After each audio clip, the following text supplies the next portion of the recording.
Hello and welcome. Today we're going to be talking about something that's absolutely fundamental to living a good life, a meaningful life, the people you surround yourself with. Now you might be thinking, well, that's obvious, isn't it? But I want you to really think about this. Who you choose to spend your time with, who you let into your inner circle, these are choices with profound consequences, and those consequences can be positive, profoundly positive, if you choose the right people. But if you choose the wrong people, the consequences can be devastating, because the truth is, not everyone deserves your trust. Not everyone deserves your time and energy. And the sooner you learn to identify those people, the sooner you can start building a life that truly fulfills you. So, we're going to be talking about 4 types of people you need to avoid if you want to live a happier, more successful life. These aren't necessarily bad people, that's not for me to judge, but they are people who, for one reason or another, are likely to hold you back. They're likely to drain your energy and prevent you from reaching your full potential. The first type of person you need to avoid is the constant liar. Now let me be clear. Everyone lies sometimes. We all tell those little white lies, the ones we tell to avoid hurting someone's feelings or to smooth over an awkward social situation. But the constant liar is different. For them, lying is a way of life. It's their default mode of operation. They lie about big things, they lie about small things, they lie even when there's no clear benefit to lying. And here's the thing about liars, they erode trust. Trust is the foundation of any healthy relationship, whether it's a romantic relationship, a friendship, or a professional partnership. If you can't trust someone to tell you the truth, how can you build anything meaningful with them? How can you rely on them when it really counts? You see, a lie is a betrayal. It's a way of saying, I don't respect you enough to be honest with you. I don't value our relationship enough to be truthful. And that cuts deep. It creates distance, it breeds resentment, and it makes it almost impossible to maintain a healthy connection. Now sometimes these lies are blatant, easy to spot, but often they're subtle, insidious, like a slow poison seeping into the foundation of your life. You might notice inconsistencies in their stories, a constant need to cover their tracks, or a habit of blaming others for their own shortcomings. And the longer this goes on, the more damage it does. So, how do you deal with a constant liar? The first step is to recognize them for what they are. Don't make excuses for their behavior. Don't fall for their charm or their manipulations. Call them out on their lies, but don't expect them to change. Because the truth is, a leopard can't change its spots. And if they're unwilling to change, you need to create distance. You need to protect yourself from their toxic influence. That might mean ending the relationship altogether, or it might mean setting firm boundaries and refusing to engage with their lies. The second type of person you need to be wary of is the manipulator. Now, manipulation is a subtle art. It's about using underhanded tactics to control others, to get them to do what you want, often against their own best interests. It's about exploiting their weaknesses, their insecurities, their vulnerabilities, and manipulators are masters of disguise. They can be charming, they can be charismatic, they can even appear helpful and supportive. But beneath the surface, there's a cold, calculating mind at work, pulling the strings, orchestrating events to their own advantage. One of the most common manipulation tactics is guilt tripping. They make you feel responsible for their emotions, their well-being. They make you feel like you owe them something, that you're obligated to fulfill their needs, even at the expense of your own. Another common tactic is playing the victim. They present themselves as helpless, as constantly wronged by the world.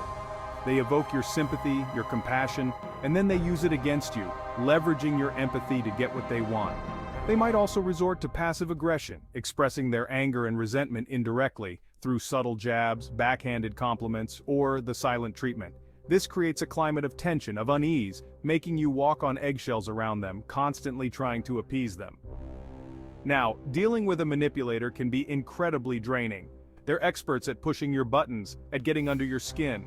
They know how to exploit your weaknesses, to make you doubt yourself, to question your own sanity. So, how do you protect yourself? First, you need to recognize the signs. Pay attention to how they make you feel. Do you feel constantly drained after interacting with them? Do you feel like you're always walking on eggshells? Do you feel pressured to do things you don't want to do? Once you recognize the signs, you need to set firm boundaries. Don't let them guilt trip you. Don't let them play the victim. Call out their manipulative tactics and refuse to engage with them. Remember, you have the right to say no. You have the right to protect your own well-being. Now, the third type of person we need to talk about is the negative Nancy. You know the type?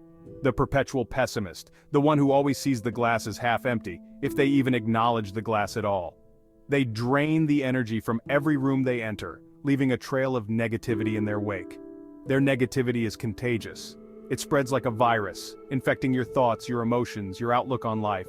They're always ready with a complaint, a criticism, a reason why things are bad and will only get worse.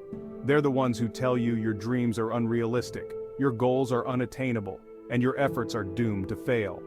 They chip away at your confidence, your self-belief, making you question your own judgment, your own abilities. Now, it's important to remember that everyone experiences negativity from time to time. Life throws curveballs, and it's natural to feel down, to feel discouraged, to struggle to see the light at the end of the tunnel. But the negative Nancy is different. Their negativity is chronic. It's a defining characteristic, a lens through which they view the entire world. And here's the thing, their negativity isn't about being realistic or pragmatic, it's about fear, it's about a deep-seated fear of failure, of disappointment, of life itself. And because they're afraid, they want to drag you down with them. They want you to share their misery, to validate their pessimism. So how do you deal with a negative Nancy? The first step is to limit your exposure. You can't always avoid them completely, but you can choose how much time you spend with them, how much influence you allow them to have over your life. When you are around them, try not to engage with their negativity. Don't argue with them. Don't try to change their mind.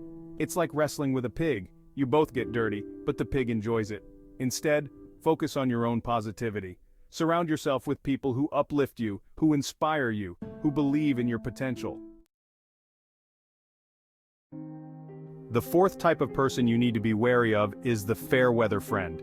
These are the people who are there for you when times are good, when the sun is shining and the music is playing. But when the storms roll in, when you face real challenges, they vanish like mist in the morning sun. They're the ones who are happy to share in your successes, to bask in your reflected glory.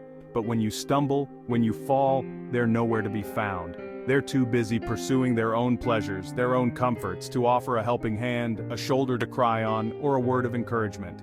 Now, fair weather friends are often masters of disguise. They can be charming, they can be charismatic, they can even appear genuinely interested in your well-being. But their loyalty is superficial, their commitment is conditional. They're there for the good times, but they're not willing to weather the storms with you. You see, true friendship is about more than shared laughter and good times. It's about being there for each other through thick and thin, through good times and bad.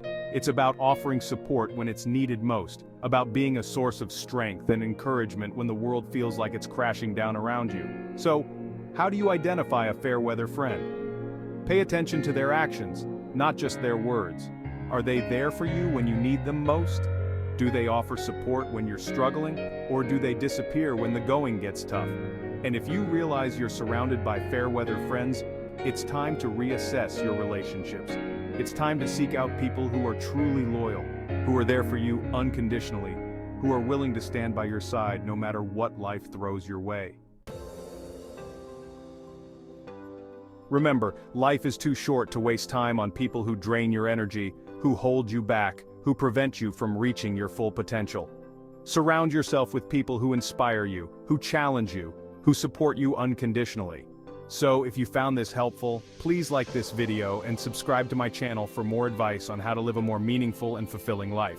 And don't forget to hit the bell icon to be notified when I upload new videos. Until next time, stay strong, stay focused, and keep striving for the best version of yourself.